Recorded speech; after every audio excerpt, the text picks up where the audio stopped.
Nous sommes avec Jérôme Notin, le directeur général de cybermalveillance.gouv.fr. Merci d'être avec nous. On va parler de l'impressionnante progression des fuites de données, notamment l'attaque aussi contre le ministère de l'Intérieur. D'abord, un bilan peut-être sur cette année 2025. Est-ce qu'il vous inquiète ? Je dirais que 2025, malheureusement, en termes de fuite de données, est dans la continuité de 2024. 2024, on avait eu une explosion dès le début d'année de beaucoup de fuites de données, avec beaucoup de lignes, je dirais, qui concernaient donc potentiellement des millions de Français. Et 2025, eh bien, on en a toujours, on en a eu tout au long de l'année, jusqu'à encore très récemment. Et donc ça veut dire que les cybercriminels peuvent exploiter cette donnée pour escroquer nos concitoyens. C'est ça, donc ça, on va en parler en détail. Mais bon, il y a un système quand même d'alerte, c'est le 17 cyber que vous avez mis en place. Donc c'est un succès, il est de plus en plus utilisé ? Le 17 cyber.gouv.fr a été lancé le 17 décembre 2024, donc un tout petit peu plus d'une année aujourd'hui. Ça fonctionne bien, mais 17 cyber, c'est là pour quand vous êtes victime. C'est-à-dire que vous êtes victime d'une escroquerie, par exemple au faux conseiller bancaire, vous êtes une entreprise victime d'un rançongiciel, une défiguration de site web. C'est le dispositif qui réunit, qui masque, je dirais, la complexité des différents services de l'administration, voire de la réponse qui peut être portée par le privé. Donc qui masque cette complexité pour apporter le concept de guichet unique. Mais là, on est vraiment sur la partie remédiation. C'est-à-dire qu'on a été victime, on va sur 17cyber.gouv.fr. Après, par rapport à toutes ces fuites de données, je dirais que c'est nous, en tant qu'usagers et citoyens, qui devons être vigilants et respecter les bonnes pratiques. C'est pas parce qu'on vous appelle ou qu'on vous envoie un SMS pour vous dire que vous avez été piraté ou que votre colis, par exemple, ne rentre pas dans la boîte à lettres, qu'il faut forcément cliquer sur le lien. Oui, c'est ça, parce que sinon ça va engorger le système, on ne va pas s'en sortir. Mais qu'est-ce qu'il faut faire quand on reçoit un SMS, justement, à propos de ces faux colis ou quand on entre carrément dans votre système Outlook, par exemple ? Alors, si vous recevez des SMS qui vous disent que le colis ne rentre pas dans la boîte aux lettres, vous allez soit sur le site du transporteur, soit sur le site du e-commerçant à qui vous avez acheté le produit. Et puis, vous saurez si effectivement dans l'espace privé, puisque vous avez forcément un compte, puisque vous avez fait un acte auprès de cette plateforme. Donc, si la plateforme a essayé de vous joindre, de vous contacter, eh bien dans l'espace privé, vous aurez un message. Donc, ne jamais cliquer sur les liens, aller directement avec son navigateur ou son application vers le service concerné, où là, vous ne risquez pas de donner, malgré vous, des données personnelles. Mais aujourd'hui, c'est un phénomène qui explose, on le voit dans les entreprises, il y a un véritable souci pour gérer cet afflux d'attaques. Parfois même, on a un peu débordé, on y renonce et on efface tout simplement le message. Alors, il ne faut surtout pas renoncer parce qu'en face de nous, on a des gens qui vont soit utiliser des vulnérabilités techniques, effectivement, ou des vulnérabilités humaines. Et donc, si on a un minimum de vigilance sur l'aspect humain et si on met un minimum de protection sur son système d'information, on va bloquer une grande majorité des attaques. Les gens, quand ils sont victimes, se disent « Ah, mais pourquoi j'ai été attaqué ?» En fait, les attaques très rarement, ne concernent pas directement une structure en particulier. Et on va faire de la pêche au chalut, et puis c'est le petit poisson ou le gros poisson qui est le moins bien protégé, qui va tomber dans les filets, et ensuite ça sera exploité. Oui, alors les rançons, donc il y en a aussi des ransomware, comme on dit. Comment peut-on lutter contre ? Il ne faut bien sûr pas céder, ne jamais, bien sûr, accepter de payer quoi que ce soit. Alors, il ne faut évidemment pas céder et payer, puisque d'une part, vous n'êtes pas du tout sûr de pouvoir récupérer vos données, et puis d'autre part, vous allez alimenter un système mafieux. On parle de centaines de millions ou de milliards de chiffres d'affaires de la cybercriminalité. Et pour répondre plus directement à votre question, comment faire ? Eh bien, en sécurité, en cybersécurité, c'est très rare qu'on ait une solution qui fonctionne à 100%. Ben là, pour le coup, on en a une, c'est la sauvegarde déconnectée. On sauvegarde ces données, on la coupe physiquement ou logiquement, donc d'une manière informatique, du réseau. Et si malheureusement, effectivement, on est victime, eh bien, on réinstalle, une fois qu'on a remis proprement son système et qu'on a identifié par où le système a été compromis. Donc on va réinstaller les données. On va perdre en fonction de la durée quelques jours, voire quelques semaines malheureusement, mais on va pouvoir refonctionner. C'est ça, on va isoler, en fait, confiner un certain nombre de données, mais qui se charge de cette fonction ? C'est dans les entreprises, alors soit ou les administrations. Si vous, à titre personnel, vous prenez un disque dur externe ou une clé USB externe et puis vous la débranchez. Et puis dans les entreprises, alors soit vous ne savez pas faire, à ce moment-là, vous pouvez faire appel par exemple à des prestataires experts cyber. On a au sein de cybermalveillance.gouv.fr développé tout un réseau de prestataires de proximité qui vont accompagner à la sécurisation donc, des entreprises et des collectivités. Donc c'est le label expert cyber. Et puis si par exemple vous êtes une collectivité, on parle beaucoup de mutualisation avec des opérateurs de services numériques sur lesquels vous pouvez vous appuyer. Oui, et puis il y a aussi des demandes d'argent souvent pour obtenir un service en ligne, souvent même d'ailleurs des papiers administratifs qui sont gratuits, mais on va vous dire pour obtenir ce document, il faut déjà payer 2 € par exemple et donnez-nous votre numéro de carte bancaire. Là aussi, c'est une sorte d'attaque. Alors c'est plus proche de l'escroquerie, voire de la pratique commerciale trompeuse. Effectivement, alors ce sont ce qu'on appelle des conciergeries en ligne.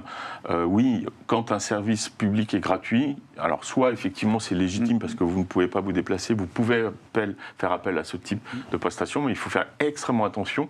Par exemple, les 2 €, ça peut être un abonnement mensuel de 2 €. Et ça arrive, c'est vrai. Sur une action ponctuelle, on peut se décharger sur un tiers contre rémunération d'une action, mais il faut être extrêmement vigilant sur le contrat que vous avez, les conditions générales. Mais la grande question qu'on se pose tous, c'est justement comment sortir de cette spirale infernale. À partir du moment où vous avez mis le doigt dans du harcèlement, ou du vol de données, comment on peut en sortir? On n'arrive pas. Alors vous dites qu'il faut confiner les données, très bien, mais pour tout à chacun, c'est pas si simple quand vous n'avez pas d'entreprise derrière vous. Il faut déposer plainte. C'est un acte citoyen. Ça, c'est terrible.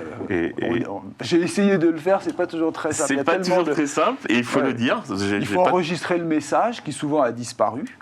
Genre, tiens, papa, j'ai besoin d'urgence que tu me dépannes parce qu'on vient de me voler mon téléphone, donc je t'appelle. J'ai besoin sur un autre portable. Est-ce que tu peux me dépanner de 100 €? Alors qu'est-ce qui se passe? Et après, j'ai voulu porter plainte. Parce que là, vous avez l'obligation de donner le message qui lui a disparu. Alors normalement, vous pouvez faire des copies d'écran, ce genre de choses. Faut le faire tout de suite, quoi. Mais effectivement, il faut conserver.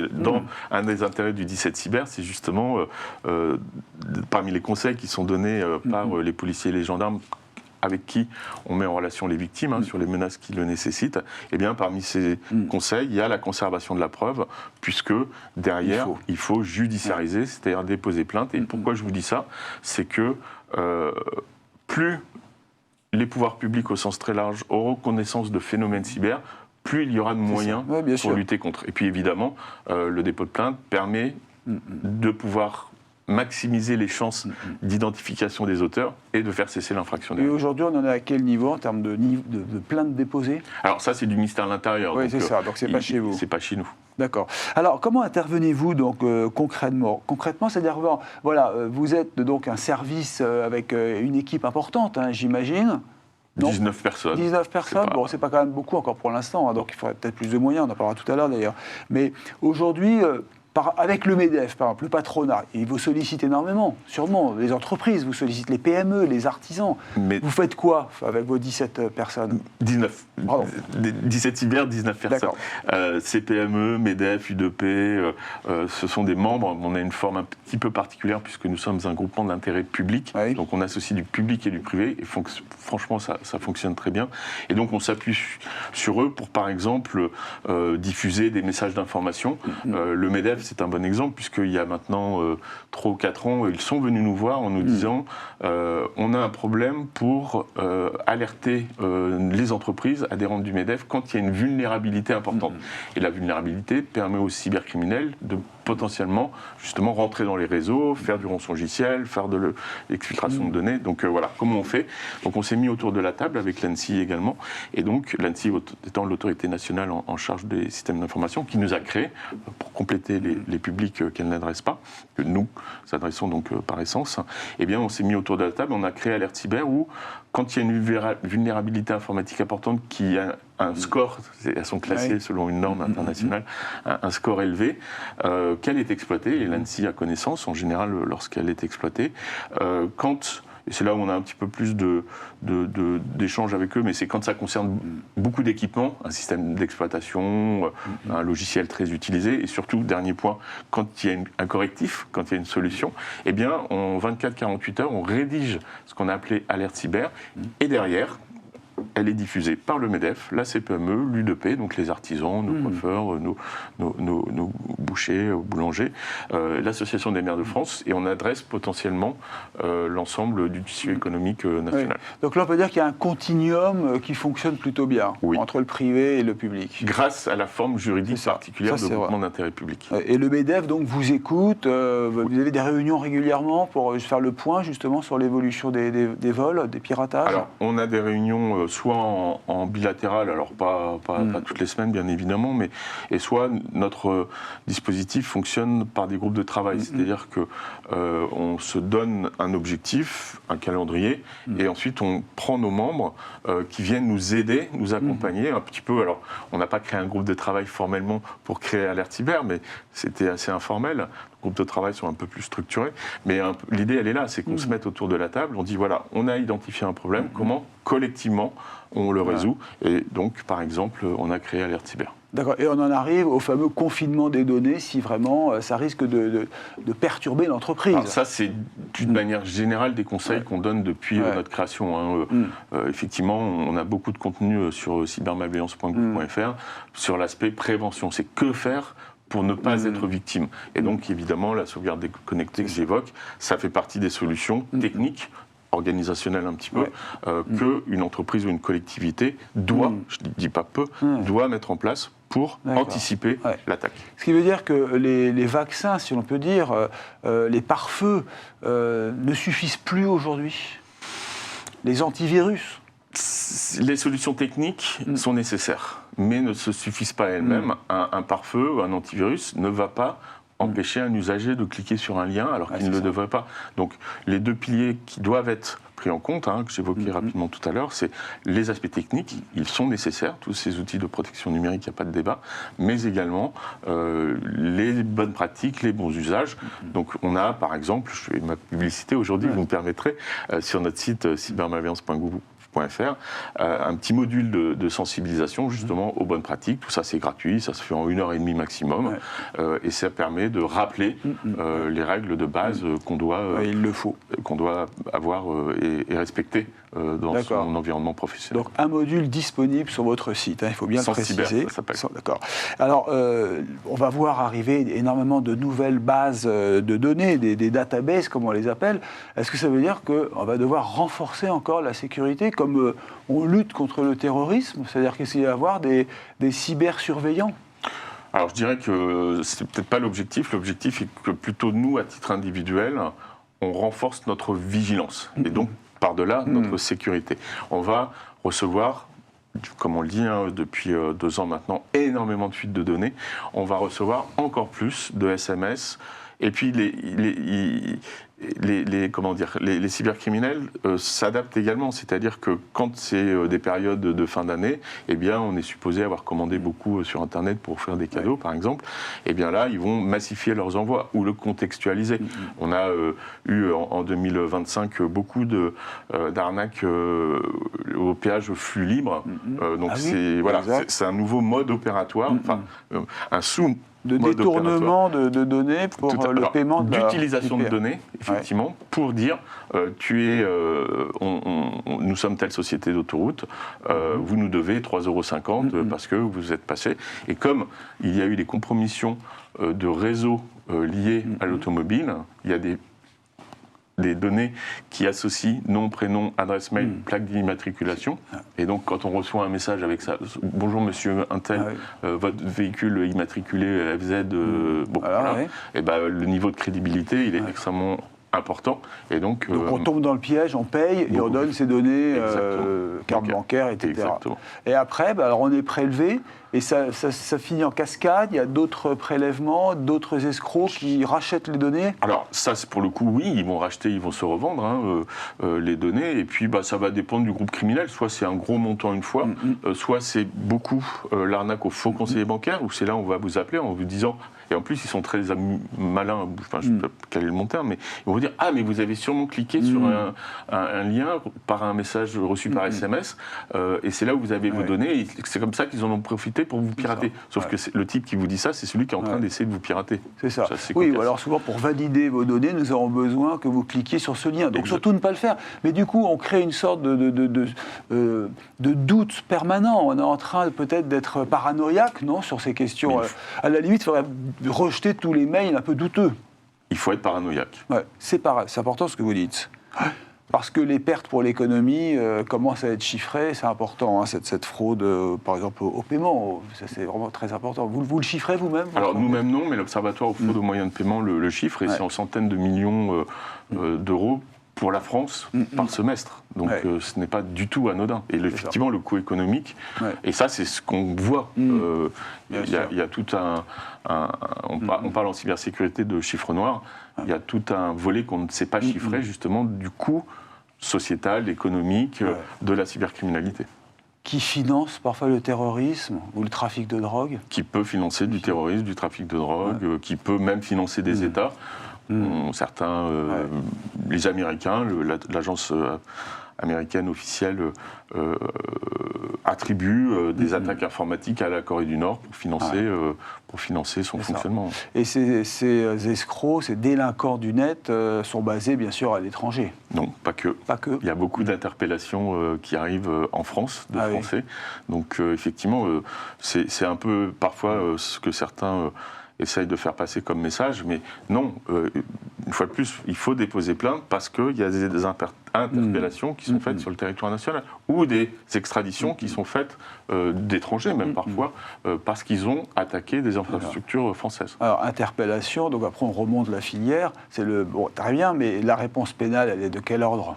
Alors, moi, j'ai en tête un exemple d'une société qui est gérant de société, justement, qui était entre la France et d'autres pays, mais qui ont été interpellés et qui faisaient de la fraude aux faux supports techniques. C'est là, vous naviguez sur Internet, vous avez une fenêtre qui s'ouvre et qui vous dit « Alerte Microsoft, vous avez un virus ». Là, il faut appeler un faux support technique. On va vous voler 300, 400 euros, et puis on va vous demander l'accès à votre machine pour récupérer les cartes d'identité, les copies de cartes d'identité, de justice de domicile, et ça on va faire de l'usurpation d'identité derrière. C'est très compliqué en France d'être usurpé. Quand on a son identité usurpée, eh bien, c'est la société Wintech, c'est public, hein, le jugement, et je crois que le gérant a écopé de 7 ou de 8 ans de prison, avec une amende importante. Donc, et c'est de la petite escroquerie, avec quand même des conséquences, on l'a dit, pour les victimes importantes. Est-ce qu'un ordinateur, un PC, peut être justement piraté à domicile? C'est-à-dire à partir du moment où il est branché sur le réseau ou par Wi-Fi, il peut y avoir détournement et on entre dans votre ordinateur. Est-ce que ça c'est possible, voler votre carte d'identité et différents papiers? Alors techniquement, si vous le branchez sur un réseau local, il est entre guillemets protégé par le routage qu'il y a, mais vous allez avoir une activité sur Internet par principe, et donc vous pouvez aller sur des sites malveillants, vous pouvez cliquer sur des liens malveillants, vous pouvez par email recevoir un virus qui va contaminer votre machine. Et donc, on parle, nous, dans notre métier de réseau de botnet, vous avez des millions de machines qui sont utilisées, qui sont des machines de particuliers, qui sont compromises et qui sont utilisées pour faire des relais d'attaque. Tous se connecter, par exemple, au même moment sur un site web pour le saturer et faire qu'il ne soit plus disponible. Faire des attaques par rebond, voilà, et on a malheureusement, dans le monde aujourd'hui, on a des millions de machines de particuliers qui sont silencieuses, qui ne vont pas être tout le temps en train d'attaquer, mais qui sont à disposition de réseaux de cybercriminels pour faire des choses, ou miner des crypto-monnaies, par exemple.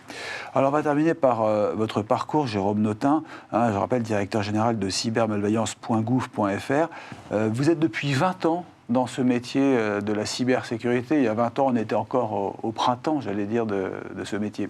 Alors j'étais moi-même au printemps de ma vie, peut-être même un peu plus de 20 ans, mais oui, effectivement, il y a eu beaucoup d'évolutions, alors plutôt positives je pense, même si en face de nous, on a des gens qui ont industrialisé.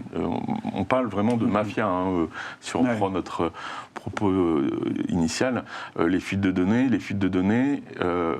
elles sont possibles parce que vous avez dans un premier temps des gens qui développent des petits logiciels sur les machines qui vont récupérer votre login et votre mot de passe, lequel va être utilisé par un autre pour pénétrer un système d'information qui va récupérer les données, qui va les revendre à d'autres, qui vont ensuite faire du faux conseiller bancaire. Donc voilà, c'est vraiment la cybercriminalité.